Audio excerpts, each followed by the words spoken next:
Should We Offend People? Part 8. The final part. Mockery as politics. Let's do it. Let's go. It, the 1986 novel by Stephen King. Spoiler alert, I guess, for a 36-year-old book. And the various movies that follow. A godlike alien creature thrives off the fear of humans, especially children. Monsters Inc.? No, that's derivative. The J.K. Rowling thing? No, also derivative, and she's a TERF. Stop it. It. Rage is a kind of fear. It provokes adults to rage and then eats the fear they cause around them. Only children can really see it, though. And so only children can really be subject to the monsters and fantastic horrors that it shapes itself into.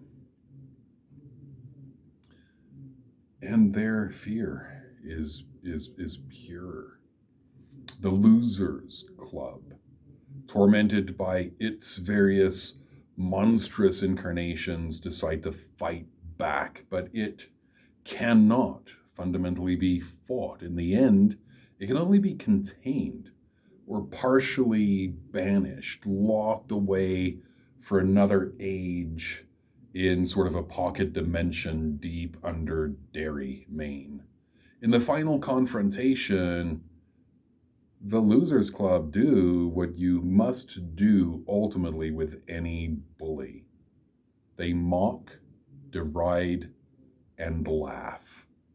The monster's absurd. It's drinking their fear, growing stronger, and the opposite of fear is mirth. The more they laugh, the funnier it is, the bolder they feel, the more it shrinks and searches for a place to hide. What is comedy anyway? Chimpanzees are territorial and clannish. If a group encounter a stranger, they murder it. If a group of chimpanzees encounter a similar sized group, they front.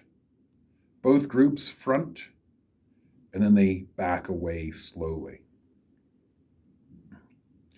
If a large group encounters a smaller group, they're going to line up. Each group is going to line up facing the other.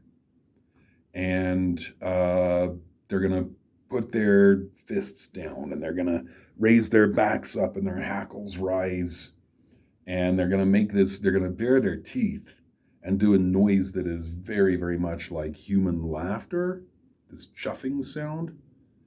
And it goes like this. It goes, ah, ah, ah, ah, ah, ah, ah.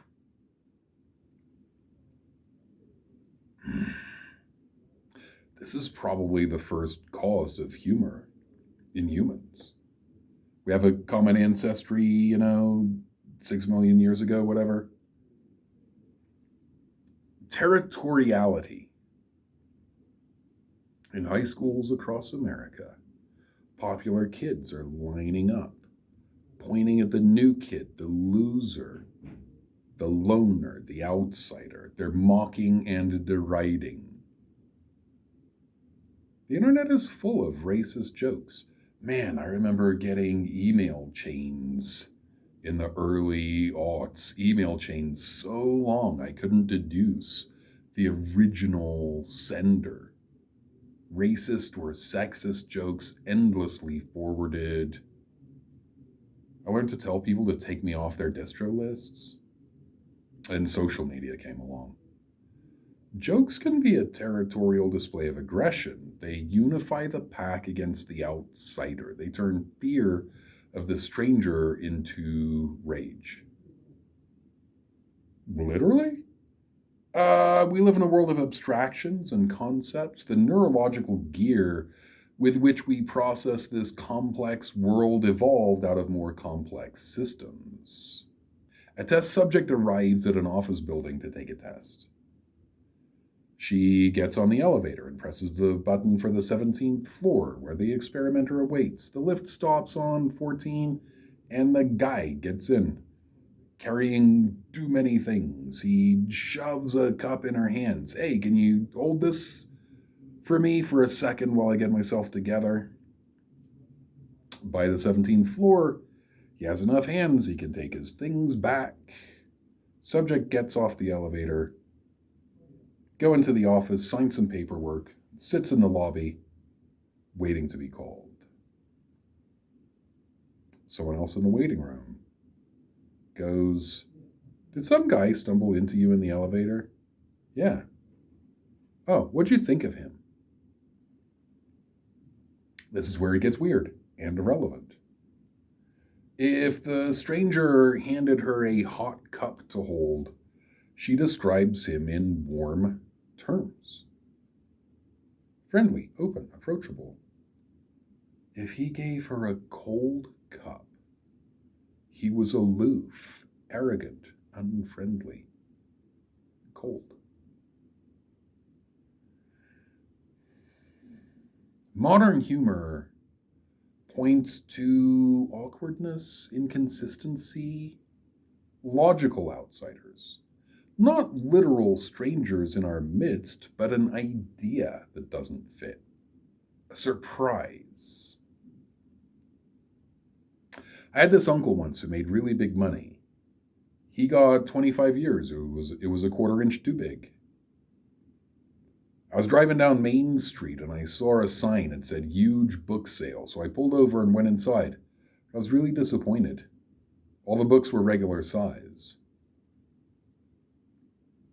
It was rent day. I went to the bank and I asked the teller for a few hundred out of my account so I could pay the rent, and she goes, would you like that in large bills? I said, no thanks, regular size is okay. See, I had this uncle once. Those are jokes. Are they good jokes? Yeah. Yeah, those are good jokes. Jokes lead you in one direction, and then they suddenly veer off in an unexpected direction. That can be a logically unexpected place. Which thing is large? Is it the book or the sale? Is it the bill or the denomination? Or it can be something not appropriate to the venue. Think of Daniel Tosh's kind of shock comedy, where you don't expect him to say shocking things because they're politically incorrect and he says them. And I guess we have faith he doesn't mean anything about the people he's saying things about. But ultimately, the jokes aren't about a large group having power over a small group. Xi Jinping does not like being compared to Winnie the Pooh. Milosevic, Putin, and Mubarak all hate comedians. In Egypt, comedy was a key tool in mobilizing protest. Mubarak was brutal toward any dissent or protest. People were afraid to go into the street. But when people started to joke about him on Twitter and to carry derisive signs in public, the energy changed. Faced with monsters that could not be beaten with force, humor energized resistance. The Egyptian revolution ultimately failed. Mubarak was replaced with Morsi, a dictator from the Muslim Brotherhood. Bassem Youssef, an Egyptian comedian often compared to Jon Stewart, brought him down to size on his TV show until it became so dangerous to do so that Youssef had to flee to the United States. By way of, I forget where. Morsi didn't last. The Egyptian army eventually stepped in and took sides. Pro-Morsi protesters were killed, 800 or so deaths, and Morsi himself died in custody complaining of mistreatment. Man, it's better to depose the dictators peacefully. But do what you have to do. In Ukraine, pro-Russian dictators were ousted. The current leader is Vladimir Zelensky, another Jon Stewart-style comedian, most famous for a TV show in which he's an everyman who runs for president and accidentally wins. On a campaign of decency and common sense, fiction and truth in modernity are equally weird. Dictators don't like jokes. Dictators don't like jokes. In the US, the Al Smith dinner is a white tie fundraiser shortly before the general election for president. The sitting president and the challenger historically attend and exchange really mild jokes about each other, It's a little bit of a gentle roast. Mockery is usual in both directions, all in good fun for a good cause. But the challenger in 2016 was Trump, and the thing went off the rails. Rather than gentle insults and mockery, the Donald brought a grievance list, conspiracy theories, threats, and no ability whatsoever to laugh at himself. He boycotted the White House Correspondents' Dinner all 4 years of his term. Notably thin-skinned, he could not abide the presence of a comedian. He instead hosted political rallies for himself, where he could talk himself up in the total absence of any criticism or contradiction. He frequently badmouths the press, turning his crowds against supporters in the room. Said reporters report feeling a terrible sense of being in mortal danger. Trump found himself oddly immune from parody or satire. Stephen Colbert quit the Colbert Report, perhaps because the Republican Party had grown into the absurdly exaggerated parody he portrayed.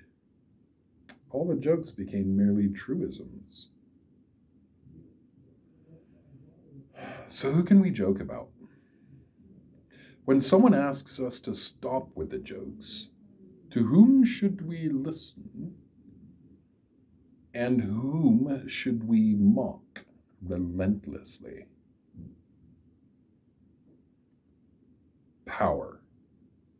I've been setting this up for a while now. Who has power and who lacks it? Who is the outsider just trying to live, and who's the insider telling other people what they can and can't say? Honestly, who's the fascist and who's the scapegoat?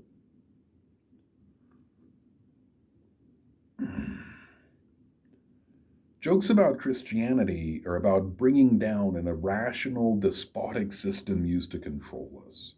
We're probably losing Roe versus Wade today. That's tragic. But we're losing it because we're losing democracy. And we're losing democracy because the fascists pandered to the religious people who can't think clearly about population, civil rights, or democracy. Mocking an individual Christian is probably rude and unworthy, but sometimes individual Christians are in a space to disrupt it with nonsense, false equivalences, bad faith arguments, sophistry, and ad hominem attacks. And the only way to preserve civility is to temporarily discard it. Mocking government is the base position, the national pastime of Americans, a long tradition of not bowing to tyrants and letting them know in public we never will. But which leaders are the tyrants? The ones who show up to be mocked? To raise money for charity by tolerating light jokes? The ones who go to the White House press correspondents' dinner? Or the ones who are dismantling democracy a piece at a time? Thin-skinned men are not good leaders. Find out who you're not allowed to make fun of. They might be the enemy. But they might also be a scapegoat. Trans people are murdered in proportion to the number of jokes made at their expense. See, comedy makes us brave because at some level that's what it's for. We're heavily armed chimpanzees. We see the stranger, then we line up, posture, mock, chuff away. Sometimes the stranger is a dictator, and we're emboldened to stand against the fascist, to drive away the naked emperor commanding us to pretend he's richly garbed. Sometimes that emperor has distracted us with jokes about the downtrodden, the different. And we're just as emboldened. We feel brave, ready to murder the weak to protect the strong. Who should we offend? If your jokes are about someone in literal danger, about outgroups, I am offended. Your freedom is being abused. You are abusing it. My offendedness doesn't limit your freedom of speech. Your immorality is failing to appropriately limit that freedom. I have no power to limit your speech, to censor you, to harm you, physically, otherwise, through violence or threat of violence. But if you are offended and have the power to silence me through force or the threat of it, and the will to use that power, you are exactly the person I wish to offend. My conscience demands I exercise my freedom of speech to preserve my other freedoms. Who is afraid of journalists and mobilizes supporters against them? Who is afraid of the truth and discredits scientists? Who directs citizens to hate minorities, immigrants, people of disability? They are the ones limiting our freedoms. Yes, we should offend people. Yes, we are free to do so. And we're responsible for the use of that freedom.